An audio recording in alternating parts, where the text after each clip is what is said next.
Selamat malam rekan-rekan sedama. Sebelum kita mulai, mari kita memberikan penghormatan kepada Guru Agung kita.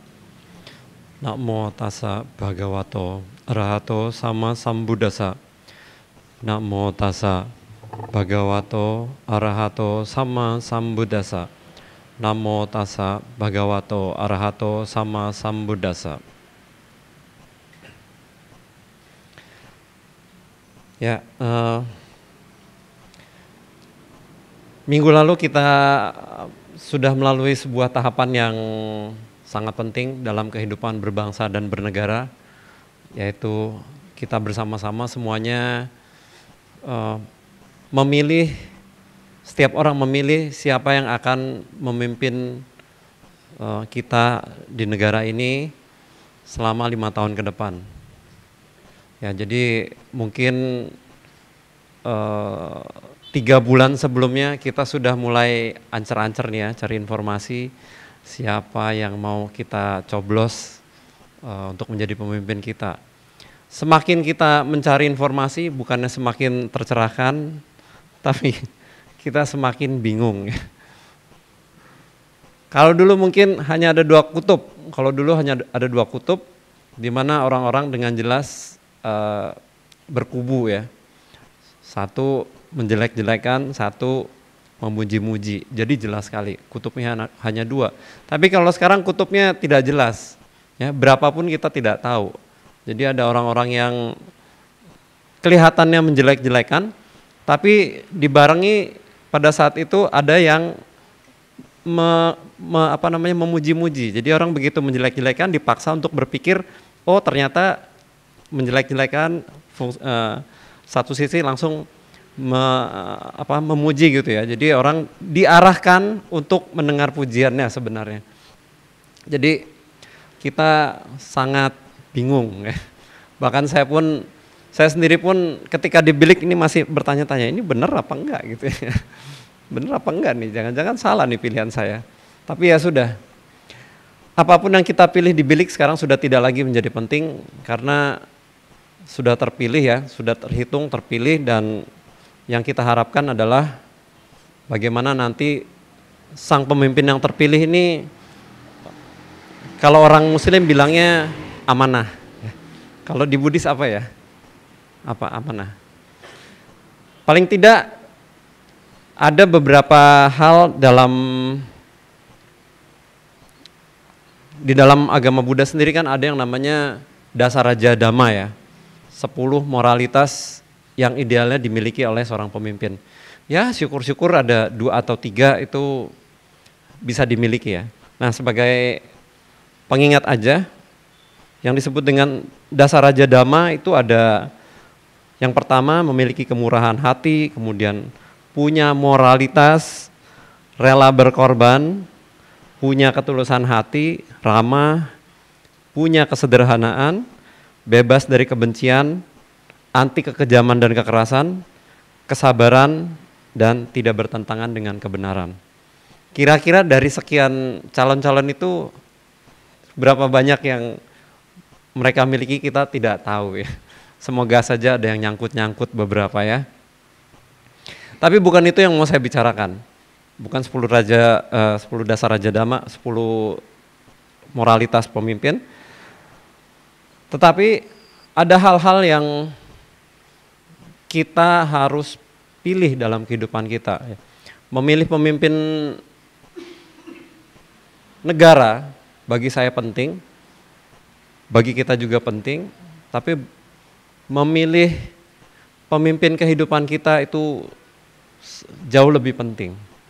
Ya, bagi saya pribadi seperti itu. Bagaimana kita bisa memilih pemimpin dalam kehidupan kita. Kalau saya boleh memberi contoh, nah anak-anak yang ada di hadapan saya ini merupakan anak-anak yang sangat beruntung ya.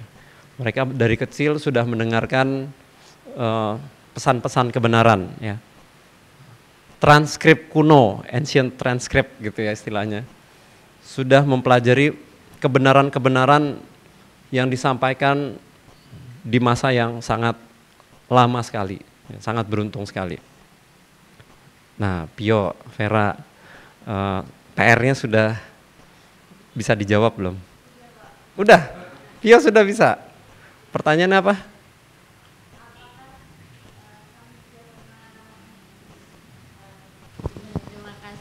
Apakah Sang Buddha pernah berterima kasih? Sudah bisa dijawab ya? Vera sudah bisa menjawabnya? Belum tahu. Coba Pio, apa? Apa coba? Gimana kejadiannya? Jadi dulu Sang Buddha itu pernah bermeditasi di bawah pohon Bodhi selama 1 minggu. Nah setelah itu Sang Buddha berterima kasih kepada pohon Bodhi itu karena sudah ya kayak melindunginya gitulah, memberikan naungan gitu. Iya, bagus sekali ya. Besok boleh dapat bintang ya. Masih ada lagi, satu lagi ya. Vera cari ya, buat bintangmu nanti. Ya. Jadi begitu ya, anak-anak sudah paham nih, sudah tahu. Wah, ternyata Sang Buddha yang sedemikian luhurnya, sedemikian tingginya, sedemikian tercerahkan itu masih mau berterima kasih. Caranya sangat unik dan saya rasa tidak ada satu orang pun di dunia ini yang mampu melakukannya. Jadi duduk tanpa berkedip di depan pohon Bodhi selama 8 hari. 8 hari. Itu menyatakan rasa terima kasihnya karena beliau sudah mampu mencapai pencerahan di bawah pohon Bodhi. Rasa terima kasihnya sedemikian besar sehingga mau duduk selama 8 hari ya. Kita mungkin 1 menit melihat pohon Bodhi sudah bokongnya sudah sakit. Ya. Baik. Mungkin persimpangan-persimpangan pilihan seperti itu sudah sering kita alami ya, pengalaman-pengalaman kehidupan kita. Bagaimana bingungnya kita dalam memilih pemimpin kehidupan ini. Nah, saya akan memberikan sebuah contoh dari sebuah cerita Jataka. Namanya Apanaka Jataka. Dan ini nomor 1 ya di cerita Jataka. Ini cerita pertama.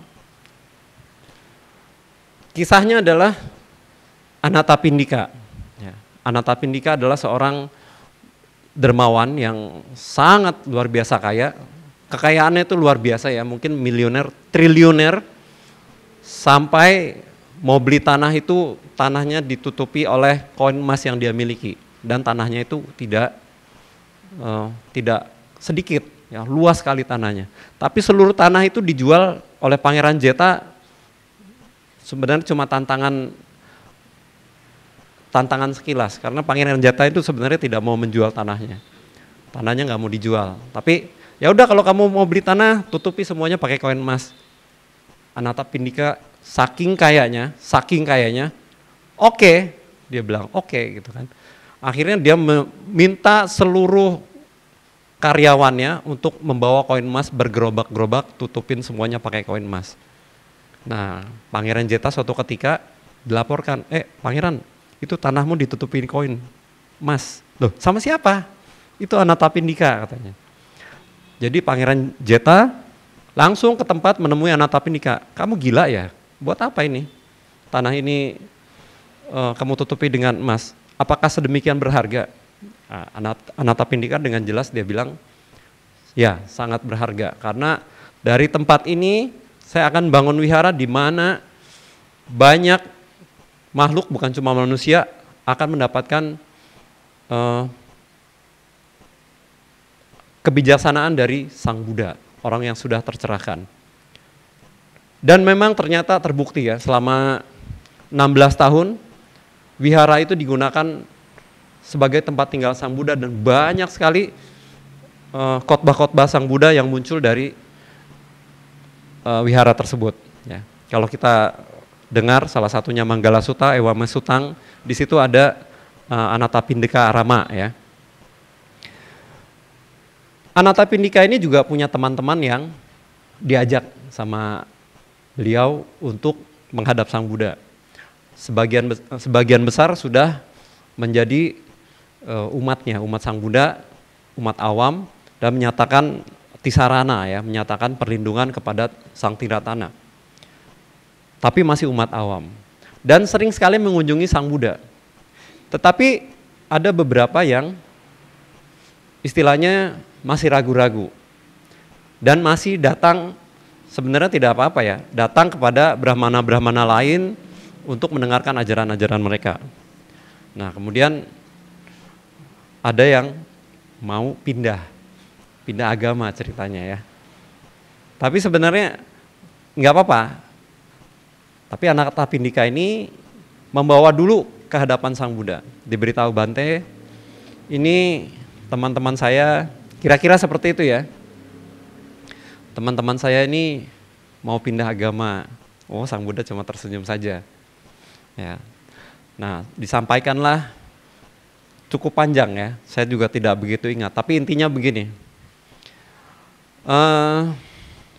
Orang yang sudah berlindung pada Tisarana itu jaminannya tidak akan terlahir di alam-alam neraka atau alam-alam rendah lainnya. Jadi itu jaminan sendiri dari Sang Buddha. Meninggal itu akan langsung ke alam dewa, katanya begitu. Nah, kita sebenarnya semuanya cukup beruntung ya. Jadi besok meninggal, tapi ya tetap sesuai dengan perbuatan ya.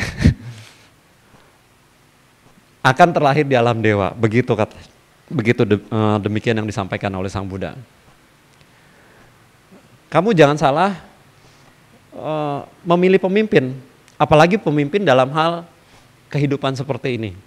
Ya, ajaran-ajaranmu, ajaran-ajaran yang kamu dengarkan itu akan membawa kalian pada jalan-jalan yang semuanya akan bergantung pada pola pikirnya. Demikian kira-kira.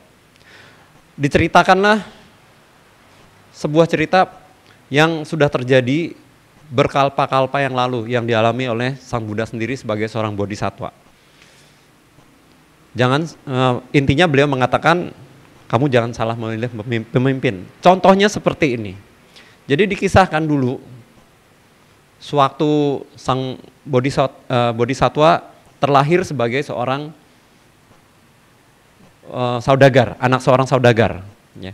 Kemudian dia jadi belajar dari orang tuanya, kemudian dia memimpin sendiri perdagangan yang diwariskan oleh orang tuanya. Suatu ketika bodhisattva ini ingin berangkat ke kota lain. Kota lain sudah menyiapkan gerobak, 500 gerobak, kemudian mau berangkat. Tapi ternyata di kota itu ada seorang saudagar lain. Ya, dikatakan di situ saudagarnya pikirannya pendek, dungu. Dia juga menyiapkan sekitar 500 gerobak kereta untuk berangkat ke kota yang sama.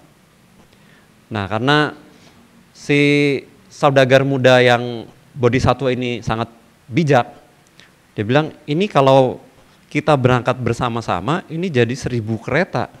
Iringannya panjang sekali. Bahayanya juga banyak sekali. Apakah makanan di jalan itu nanti cukup untuk kita semua dengan 1000 kereta seperti itu? Nah, daripada seperti itu, kita bagi aja. Akhirnya bodhisattva ini menemui si saudagar dungu tersebut. Kemudian dia bertanya, kamu mau berangkat duluan apa saya yang berangkat duluan? Begitu.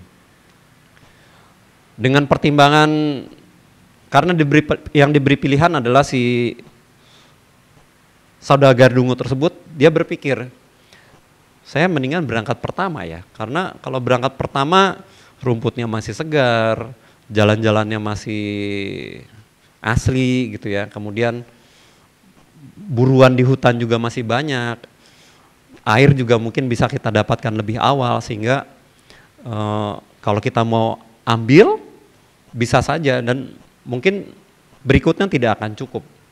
Kemudian kalau saya bisa menawar, saya datang ke kota, kemudian saya bisa menentukan harga saya dulu. Begitu pikiran si saudagar yang pendek akal dan dungu ini. Tetapi di sisi lain, begitu si saudagar dungu ini memilih duluan, saudagar yang satu lagi, Sang Bodhisattva berpikir lain. Oh, syukurlah kalau begitu. saya berangkat belakangan aja. Jalan-jalannya sudah rata. Nanti kalau misalnya sapi-sapi saya perlu makan, ada rumput-rumput muda. Kalau perlu rempah-rempahnya juga masih segar karena sudah tumbuh lagi setelah dipetik oleh orang yang duluan. Kemudian air, ya nggak usah susah-susah mencari lah, karena sudah dibuatkan sama orang yang awal itu. Dan satu hal lagi,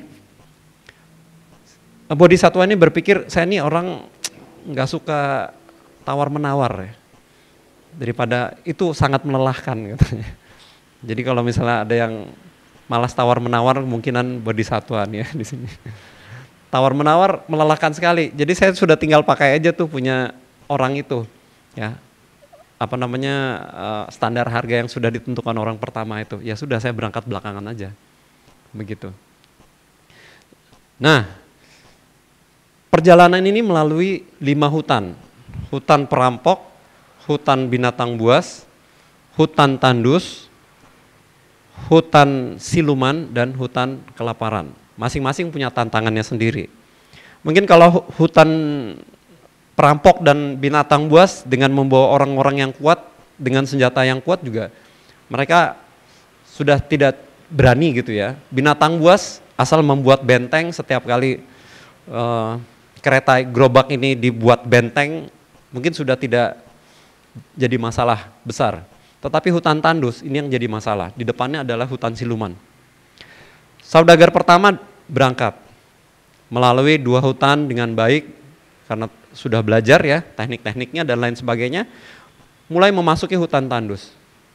Di depan adalah hutan siluman, di mana yaka-yaka yang sangat ganas pemakan manusia hidup di sana. Mereka tahu bahwa akan ada kelompok manusia sebanyak 500 kereta dan orangnya juga jumlahnya pasti lebih banyak akan datang. Mereka gembira sekali. Mereka mulai menyusun siasat bagaimana caranya supaya mereka di hutan tandus kelelahan dan tidak punya tenaga sehingga dengan mudah mereka akan memangsanya. Nah, begitu mulai memasuki hutan tandus, si kumpulan kelompok yaka ini berubah wujud. Mereka seperti sekelompok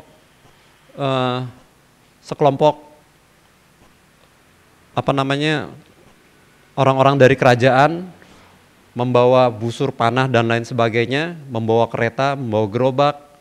Kemudian gerobaknya mereka buat seperti baru melalui lumpur. Kemudian rambutnya basah seperti habis kehujanan. Kalau sekarang kita lihat mobil basah gitu ya, oh di sana hujan gitu kan. Jadi sangat tricky ya, sangat menipu sekali. Kemudian mereka berpapasan. Orang-orang ini heran, orang-orang kumpulan dari saudagar yang dungu dan pendek akal ini heran. Loh kok bisa, kamu kok kelihatan seperti basah gitu, keretamu juga seperti habis masuk lumpur. Oh ya di sana habis hujan deras. Terus si Yaka ini bertanya, loh ini kereta apa ya? Kok kelihatannya berat sekali? Sangat menahan perjalananmu. Perjalananmu menjadi lambat karena kereta ini. Ini kereta apa? Kereta air katanya. Begitu ya. Oh buang aja, pecahkan aja. Nggak perlu kok kamu bawa air dari sini karena di sana banyak air. Terus mereka lewat. Ya, mereka lewat begitu saja. Nah, orang-orang dalam kereta ini berpolemik karena kereta ini sangat berat. Ya, didorong, ditarik sapi dan dibantu didorong orang sehingga kecepatan mereka sangat terhambat untuk mencapai tujuan. Akhirnya disetujui, ya sudah karena di depan hujan banyak sumber-sumber air, ya sudah dipecahkan saja. Akhirnya mereka bisa berangkat dengan lebih cepat. Tetapi begitu tiba di tengah hutan tandus, mereka tidak menemukan apa-apa. Ya. Mereka tidak bisa masak, tidak bisa minum, sapi-sapi tidak bisa minum, ya semua kelelahan. Akhirnya mereka lemas di tengah hutan tandus tersebut. Ya sudah, malamnya datanglah kumpulan yaka dan memakan mereka semua hingga tulang belulangnya, tersisa tulang belulangnya saja. Habis ceritanya sampai di situ. Kemudian 6 minggu kemudian saudagar Bodhisattva ini giliran berangkat. Ya. dengan cara yang sama, kemudian melewati hutan perampok, hutan binatang buas, dan menemui kumpulan Yaka yang sama, ya, yang beralih rupa menjadi kumpulan dari kerajaan dengan cara yang sama. Tetapi karena ini orang bijak dan tetap ada polemik di situ ya dari anak buahnya, ini kita pecahkan aja segala macam. Tetapi saudagar ini beda, ini adalah bodhisatwa, dia punya kebijaksanaan. Dia bilang, apa kalian lihat di depan sana ada awan? Tidak. Apa kalian mendengar suara halilintar? Tidak. Apa kalian melihat apa lagi ya? Kumpulan awan, halilintar, dan tanda-tanda hujan yang lainnya. Apakah kalian lihat di sana? Kelihatan tidak? Tidak. Jangan pecahkan tempayan air kita kalau kita tidak melihat buktinya. Dia bilang seperti itu. Ya, jadi akhirnya mereka tetap membawa tempayan air ini walaupun berat, tapi selama tidak ada buktinya tidak akan kita pecahkan, tidak akan kita buang, kita tetap berjalan. Akhirnya mereka begitu berada di hutan tandus tidak menemui apapun, ya, tidak menemui kolam dan hanya menemui tempat yang memang sangat tandus. Ya, mereka membuat benteng dari kereta tersebut sehingga menemukan sisa-sisa dari saudagar yang pertama. Wah, untunglah kemarin kita tidak buang tempayan air kita sehingga kita tidak ditipu. Dan itu kemungkinan bukan manusia, tapi makhluk-makhluk yang ada di hutan di depan sana, makhluk-makhluk siluman, Yaka. Begitu. Sampai akhirnya mereka sampai di kota, kemudian mereka balik lagi dan menghasilkan keuntungan yang sangat besar. Begitu ya. Jadi itu adalah sebuah contoh bagaimana kita memilih pemimpin kita. Yang paling penting adalah bagaimana kita memilih pemimpin dalam kehidupan kita. Ya, terutama pegangan kita ini apa dalam memutuskan sesuatu. Pegangannya dalam memutuskan sesuatu tentu saja kita berdasar pada beberapa hal, misalnya kebutuhan, ya, kebutuhan, kemudian logika, kemudian pengetahuan, intuisi, dan yang terakhir adalah kebijaksanaan. Dan sangat sulit untuk membentuk kebijaksanaan bagaimana mempertimbangkan bagaimana kita memutuskan sesuatu. Ya. Dalam kehidupan kita selalu bertemu dengan, kita sudah jutaan kali crossing, bertemu dalam setiap langkah, begitu kita melangkah itu pasti ada pilihan di depan kita. Bagaimana kita mau memilih. Mungkin jalannya kelihatan tidak nyaman, tetapi di ujung sana itu adalah sesuatu yang memang harus, yang tujuan kita gitu, sesuatu yang memang kita peroleh, yang ingin kita peroleh. Tapi ada jalannya yang kelihatannya enak seperti jalan tol, tapi belum tentu yang ada di ujung sana adalah sesuatu yang memang menjadi tujuan kita. Dan tujuan akhir kita tentu saja adalah kebahagiaan. Semuanya pasti menginginkan kebahagiaan. Nah, dari contoh tersebut kita bisa meneliti bagaimana kita berusaha untuk memecahkan sebuah kebenaran. Salah satu ciri dari kebenaran adalah dia itu pasif, gitu ya. Dia itu pasif sehingga untuk mencari kebenaran yang harus dilakukan adalah kita harus aktif untuk menelitinya, mencari, ya, memilah-milah dan lain sebagainya. Kemudian bagaimana kita bisa memilah-milah? Ya, kita harus memiliki kebijaksanaan ke sana. Dan kalau kita balik lagi, bagaimana kita memiliki kebijaksanaan? Ya tentu saja dari latihan-latihan yang kita lakukan. Latihannya sudah jelas. Kalau Sang Buddha sendiri menyampaikan 3 hal dalam kehidupan kita, yaitu ya, melakukan banyak kebajikan, mengurangi hal-hal yang buruk, kemudian kita melakukan samadhi, melatih pikiran kita. Demikian yang bisa saya sampaikan dari kesempatan ini. Semoga dari apa yang saya sampaikan, apa yang kita renungkan kembali, meneliti kembali apa yang disampaikan oleh Sang Buddha, mencari inspirasi di dalamnya. Semoga apa yang disampaikan hari ini bisa memberikan inspirasi juga kepada kita semua. Semoga kita semua tetap berjaya di dalam Dhamma. Terima kasih. Sabe sata bhavantu sukhitata. Semoga semua makhluk hidup berbahagia.